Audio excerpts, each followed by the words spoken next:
Hello दोस्तों, exam preparation में मैं प्रियंका एक बार फिर से आप सभी का स्वागत करती हूँ। UPPSC RO topic wise previous year question series में आज हम लोग सॉल्व करेंगे ज्योग्राफी के सेट। तो ज्योग्राफी के क्वेश्चंस आज हम लोग इस सेट में देखने वाले हैं। इससे पहले और भी सीरीज़ आ चुकी हैं ज्योग्राफी की, तो वो सेट सॉल्व करना बिल्कुल भी मत भूलें। आज हम लोग उसी से आगे के प्रश्नों को हल करेंगे। इसके साथ साथ रात को 9 बजे प्रीवियस ईयर क्वेश्चन सीरीज़ में बाकी सब्जेक्ट भी कंप्लीट कराए जा रहे हैं। यूपी जी के है, यूपी सामान्य ज्ञान, जिससे प्रश्न पूछे जाते हैं यूपी पीएससी के एग्ज़ाम में, वो चाहे यूपी पीसीएस का एग्ज़ाम हो, एपीएस का हो या फिर आरओ का एग्ज़ाम हो, सभी में पूछे जाते हैं। इसके साथ साथ पॉलिटी, हिस्ट्री, एनवायरनमेंट, एग्रीकल्चर और साइंस, इन सभी के प्रश्न लगातार आपको सीरीज़ मिल रही है और हल कराए जा रहे हैं। और दोपहर 1 बजे की क्लास डे वाइज सीरीज़ चल रही है, वो आपके यूपी पीएससी के सभी एग्ज़ाम के लिए महत्वपूर्ण है, तो दोनों क्लास बिल्कुल भी मिस ना करें। चलिए स्टार्ट करते हैं। हज़ीरा बीजापुर जगदीशपुर HBJ ये गैस पाइपलाइन है। ये निम्नलिखित में से किस प्राधिकरण के द्वारा निर्मित की गई है? ए है gas authority of India limited, B है ऑयल इंडिया लिमिटेड, सी है इंडियन ऑयल कंपनी या डी है हिंदुस्तान पेट्रोलियम कॉरपोरेशन लिमिटेड। तो ये जो हज़ीरा बीजापुर जगदीशपुर वाली गैस पाइपलाइन है, ये gas authority of India limited के द्वारा बनाई गई है। ऑप्शन ए करेक्ट है। नेक्स्ट क्वेश्चन है, अरावली श्रेणियाँ किस राज्य में स्थित है? ऑप्शन में ए राजस्थान है, बी हिमाचल प्रदेश है, सी उड़ीसा है और डी आंध्र प्रदेश है। देखिए, जो अरावली पर्वत की जो श्रृंखला है, ये लगभग 80% जो इसका विस्तार है वो राजस्थान में है। मतलब ये गुजरात से लेकर के राजस्थान तक फैली हुई है, ठीक है। और इसकी जो सबसे ऊंची चोटी है उसका नाम है गुरु शिखर, जो कि 1727 मीटर है। गुजरात से लेकर के राजस्थान और लगभग दिल्ली तक का ये अरावली जो रेंज है यहाँ तक फैली हुई है। और इसका जो देखेंगे लंबाई जो है वो 692 किलोमीटर लगभग है ये। तो आप याद रखिए, गुजरात से दिल्ली तक की है और लगभग 80% जो इसका भाग है वो राजस्थान में ही है। तो आपसे अगर पूछा जाए किस राज्य में स्थित है तो आप राजस्थान बताएंगे, ठीक है। और ये 80% का पोर्शन राजस्थान में ही है।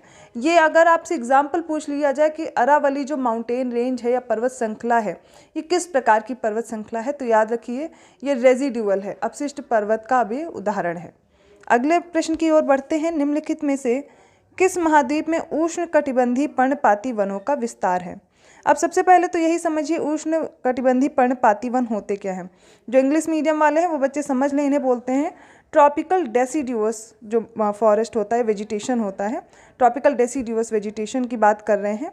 यहाँ पर अब देखिए जो एरिया दिया गया है, कहाँ कहाँ पर है इनका विस्तार, अफ्रीका में, एशिया में, ऑस्ट्रेलिया में और दक्षिण अमेरिका में। तो हम लोग तो रहते हैं भारत में, और भारत में किस प्रकार की वनस्पति पाई जाती है सबसे ज़्यादा? यहाँ जो पेड़ पौधे पाए जाते हैं वो एक विशिष्ट समय पे क्या होता है उत्तर भारत में ज़्यादातर, कि एक विशिष्ट समय में जब पानी की कमी होती है वो अपने पत्तियों को गिरा देते हैं, यही होते पर्णपाती वन। और ट्रॉपिकल डेसिडुअस जो ये वेजिटेशन है, माफ़ कीजिएगा, ये जो भारत में सबसे ज़्यादा इसी प्रकार की वनस्पति पाई जाती है। अब भारत कहाँ है? एशिया में है। यहाँ से आप गेस कर सकते हो, बट आपको याद रखना है ये जो उष्णकटिबंधीय पर्णपाती वनों का विस्तार है एशिया में है। बी ऑप्शन करेक्ट होगा। जहाँ पर भी 200 सेंटीमीटर से 70 सेंटीमीटर तक की बारिश होती है, इस बीच में ये वर्षा होती, वहाँ पर आप देखेंगे ट्रॉपिकल डेसिडुअस वेजिटेशन मिलेगा, ऐसी वनस्पति मिलेंगी। और एक ऐसे मौसम में जब पानी की उपलब्धता नहीं होती है तो ये क्या करते हैं, सभी एक साथ अपनी पत्तियाँ गिरा देते हैं। तो ये किस भाग में आएंगे? उष्णकटिबंधीय पर्णपाती वनों में। अब इनके एग्जाम्पल अगर आपको नहीं याद हैं, भारत में भी याद करिए, लगभग 70 से 100 सेंटीमीटर की या 150 सेंटीमीटर की जो बारिश होती है उसमें ये पाए जाते हैं। अब इसमें याद क्या रखना है आपको कि अपने यहाँ एग्जाम्पल कौन कौन से हैं, क्योंकि इससे भी प्रश्न पूछे जाते हैं। तो एग्जाम्पल याद करिए, ताल है, शीशम है, महुआ है, आंवला है, कुसुम है, पलास हो गया, मलतास हो गया, बेल, खैर, ये सारे क्या हैं? उष्णकटिबंधीय पर्णपाती वनों के उदाहरण हैं। आगे बढ़ते हैं। सरगासो समुद्र की विशिष्टता क्या है? ए है अति ठंडा पानी, बी है अति गर्म पानी, सी है अत्यधिक लवणीय पानी और डी है विशिष्ट समुद्री वनस्पति। तो इसका सही उत्तर हो जाएगा विशिष्ट समुद्री वनस्पति। और ये कहाँ पर है? ये अटलांटिक सागर में स्थित है, ठीक है। और ये जो सरगासो समुद्र है, इसके बारे में एक और जानकारी आप याद रखिए कि इसकी कोई भी कोस्टल बाउंड्री नहीं है, ठीक है। तो यहाँ पर क्या हो गया, ये सरगासो समुद्र के बारे में। अब आगे हम लोग पढ़ते हैं। निम्नलिखित में से कौन सा नगर सुपीरियर झील पर स्थित है? शिकागो है, बफेलो है, डेट्रॉइट है या फिर दुलुथ है? तो याद कीजिए, जो शिकागो है ये शिकागो अमेरिका की सिटी है और ये स्थित है यहाँ पर मिसिसिपी, जो मिसिसिपी रिवर है उस पे है शिकागो। बफेलो याद करिए, और ये है एरी झील के पास, एरी झील जो है उसके पास स्थित है। डेट्रॉयट सिटी है, ये डेट्रॉयट जो यूएसए की एक सिटी है, ठीक है, और ये है डेट्रॉयट रिवर के पास। कहाँ पर है? डेट्रॉयट रिवर के पास। बचा कौन? दुलुथ। तो यही हो जाएगा, सुपीरियर झील पर स्थित जो नगर है वो दुलुथ है, ठीक है, ये याद रखिएगा, ऑप्शन डी करेक्ट होगा। नेक्स्ट क्वेश्चन है, निम्नलिखित में से कौन एक जवाहरलाल नेहरू राष्ट्रीय शहरी पुनर्नवीनी मिशन के संबंध में सही नहीं है? ये 2005 में शुरू की गई, बी ऑप्शन है, या एक 10 वर्षीय कार्यक्रम था, या भारतीय शहरों में जीवन की गुणवत्ता को बढ़ाने के लिए था, और डी ऑप्शन है, या समावेशी विकास को बढ़ाने के लिए था। तो यहाँ पर ये बी ऑप्शन करेक्ट नहीं है और यही सही उत्तर होगा। बाकी सारी इन्फॉर्मेशन आपको सही दी गई है। अगला प्रश्न है, छत्तीसगढ़ की सीमा उभयनिष्ठ नहीं है, अर्थात आपको क्या याद रखना है, जितने भी स्टेट्स हैं वो किन स्टेट से बाउंड्री शेयर करते हैं, ये आपको पता होना चाहिए। अब ऑप्शन में देखिए कौन कौन से हैं, महाराष्ट्र के साथ, बिहार के साथ, उड़ीसा के साथ और आंध्र प्रदेश के साथ। ये क्वेश्चन आप तभी हल कर पाएंगे जब आपको पता हो कि छत्तीसगढ़ किस किस से सीमा साझा कर रहा है, किससे अपना बॉर्डर बना रहा है। तो छत्तीसगढ़ के याद करिए, मैप आप लोग जरूर देखिए, जैसे अगर स्टेट है इंडिया के सारे स्टेट्स को देखिए और किस किस से बाउंड्री बना रहे हैं वो अंडरलाइन करके याद कर लीजिए, 1 2 3 4 वहाँ पे मार्क करके। तो सबसे पहले हम लोग बात करते हैं छत्तीसगढ़ की सीमा है किस किस के साथ। तो 7 स्टेट्स हैं जिनसे सीमा बनाता है। पहला है उत्तर प्रदेश, ठीक है, उत्तर प्रदेश के साथ है। दूसरा हो गया मध्य प्रदेश, इससे भी है, महाराष्ट्र से भी है, ठीक है, झारखंड से है, उड़ीसा से है, आंध्र प्रदेश और तेलंगाना से। तो इतने से ये सीमा बना रहा है। बचा कौन यहाँ पे? हमने बिहार का नाम नहीं लिया है और यही उत्तर सही हो जाएगा, ऑप्शन बी करेक्ट होगा। नेक्स्ट क्वेश्चन है, भारत की पश्चिमी घाट की नदियाँ डेल्टा का निर्माण करती हैं। ये कथन दिया गया और इसका कारण दिया गया है, वे छोटे प्रवाह क्षेत्र से अपेक्षाकृत कठोर चट्टानों पर प्रवाहित होती हैं। तो ये प्रश्न है, ये कथन है और उसका कारण दिया गया है। तो देखिए जितनी भी पश्चिमी घाट की नदियां हैं, मतलब ये आप देखेंगे प्रायद्वीपीय भारत और यहाँ पे ये पश्चिमी घाट स्थित है और यहाँ से बहुत सी रिवर निकल करके ये पूर्वी क्षेत्र की ओर प्रवाहित होती हैं, ठीक है, जैसे गोदावरी है, कृष्णा है, कावेरी है, ये सारी पश्चिमी घाट से निकल कर इधर प्रवाहित होती हैं। ये अपने साथ जब यहाँ से बैठती है तो यहाँ पे बहुत सी चट्टानी क्षेत्र है प्रायद्वीपीय भारत में।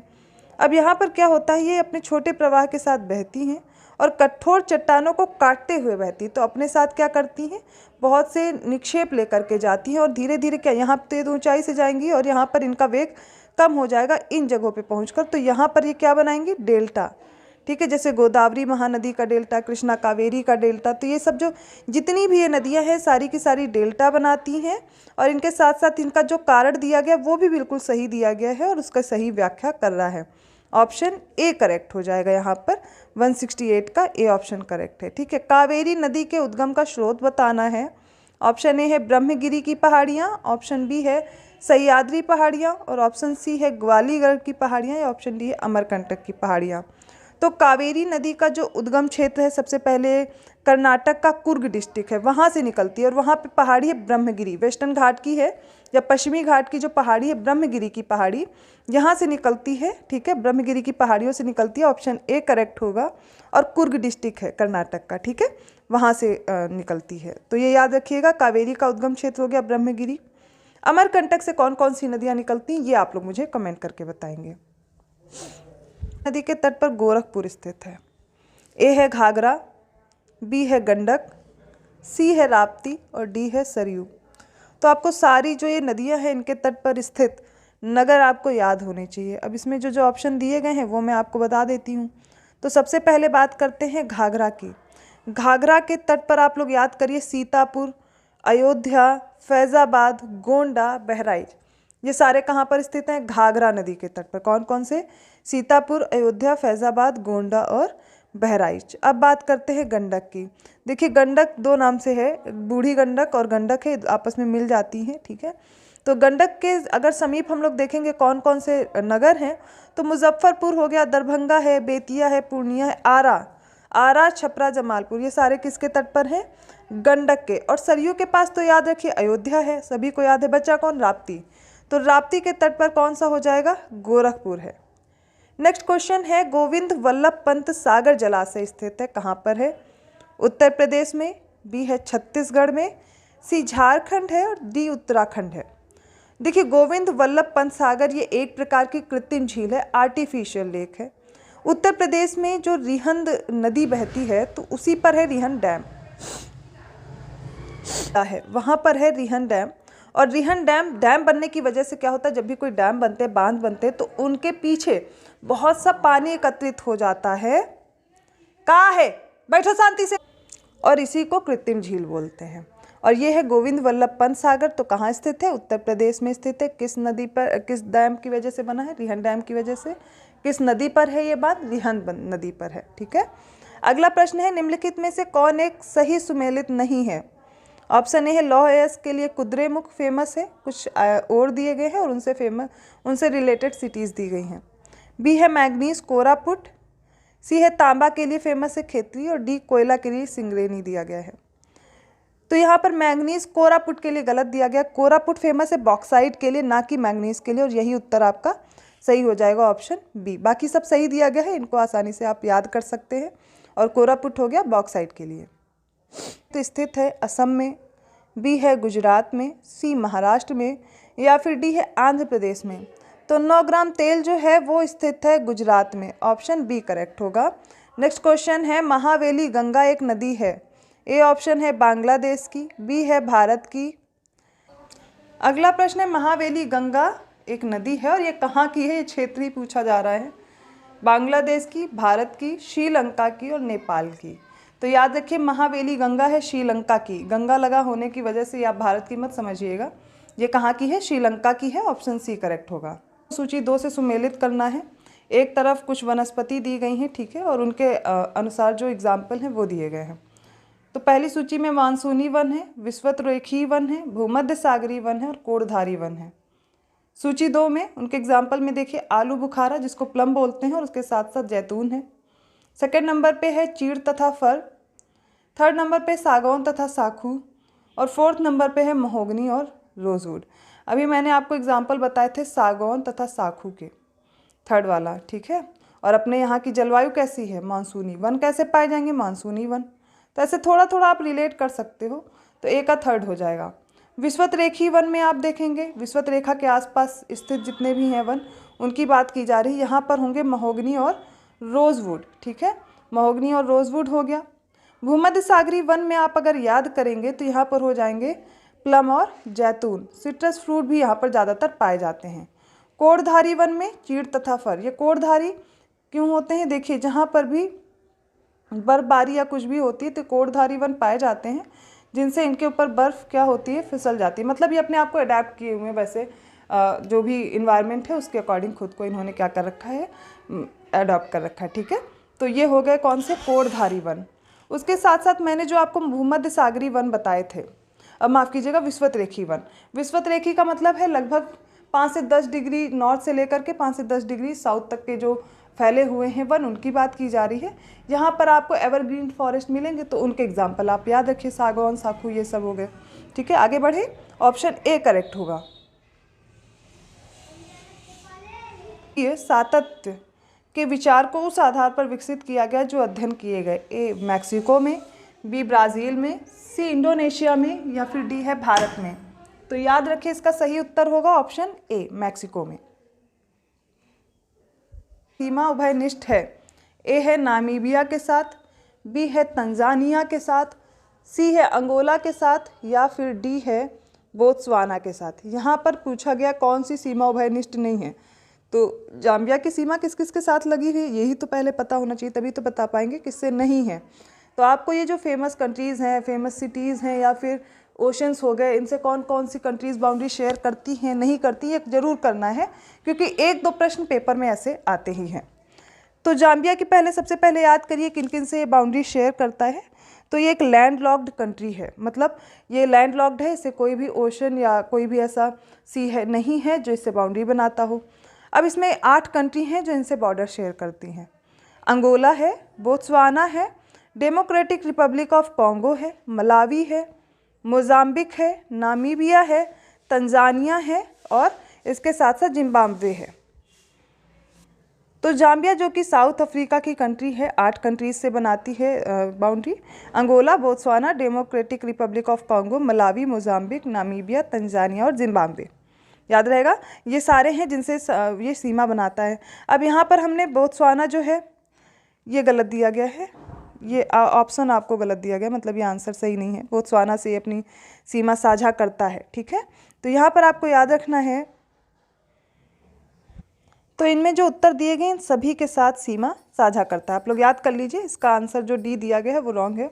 तो जाम्बिया की आप मैप पे देखिए, मैप पे आपको याद हो जाएगा। जो कंट्रीज़ हैं मैंने उनके नाम आपको बताए हैं, उनको साथ में याद करना है। अगले प्रश्न की ओर बढ़ते हैं। इनमें से कौन सा है जो दक्षिण भारत की सबसे ऊँची चोटी है? 178 क्वेश्चन है। अनाईमुडी, डोडा बेटा, सी है महेंद्रगिरी, डी है धूपगढ़। सबसे ऊँची चोटी है अनाईमुडी, ठीक है। ये है अनामलाई पहाड़ी पर। अनाईमुडी कहाँ पर? अनामलाई पहाड़ी पर। ये सबसे ऊंची चोटी है दक्षिण भारत की। दूसरी सबसे ऊंची चोटी है दक्षिण भारत की डोडा बेटा। तो याद रखिएगा, अनाईमुडी है अनामलाई पहाड़ी पर, दक्षिण भारत की सबसे ऊंची चोटी। बहुत बार पूछा गया प्रश्न है और ये आसान सा प्रश्न है, गलत नहीं होना चाहिए। सर्वाधिक प्रदूषित है? गोमती, पेरियार, दामोदर, महानदी। याद कीजिए, इसमें सबसे ज़्यादा जो प्रदूषित नदी है वो दामोदर नदी है, ठीक है। अगला प्रश्न है, निम्नलिखित में से किस नदी के तट पर बद्रीनाथ का प्रसिद्ध मंदिर है? ए अलकनंदा है, बी भागीरथी है, सी मंदाकिनी है, डी गंगा है। तो जो बद्रीनाथ है अलकनंदा नदी के तट पर है।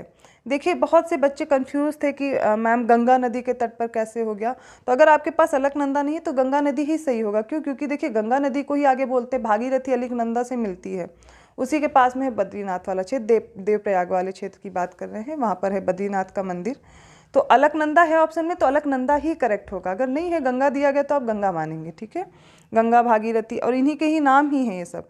तो आंसर क्या होगा? अलकनंदा, ए ऑप्शन करेक्ट होगा। यहाँ तक हमने ज्योग्राफी के कुछ इंपॉर्टेंट क्वेश्चंस देखे। अब इससे आगे के प्रश्न हम अगली सीरीज़ में देखेंगे। आई होप आप सभी को ये क्वेश्चन समझ में आएंगे। मैंने कोशिश की है आपको एक्सप्लेन करने की, जो भी ऑप्शन दिए गए हैं उनके साथ में एक्सप्लेन करने की कोशिश की है। आप इन क्वेश्चन के साथ प्रिपेयर कीजिए अपने क्वेश्चंस को, और मिलते हैं अगले क्लास में। आपको वीडियो को लाइक करना है, चैनल को सब्सक्राइब करना, और वीडियो को शेयर भी करते रहें, और लोगों को भी, उनको भी हेल्प मिलती रहेगी इससे। बेल आइकन जरूर प्रेस कीजिए, नोटिफिकेशन मिलता रहेगा, जिससे आपको अदर वीडियोस के नोटिफिकेशन रहेंगे, तो आपको क्लासेस पता रहेंगी किस टाइम आ रही हैं। तो टाइम भी याद कर लीजिए, दोपहर 1 बजे और रात को 9 बजे, दोनों क्लासेस मिस नहीं करनी है। तो ऐसे और क्वेश्चन के साथ मिलते हैं नेक्स्ट क्लास में। तब तक के लिए धन्यवाद।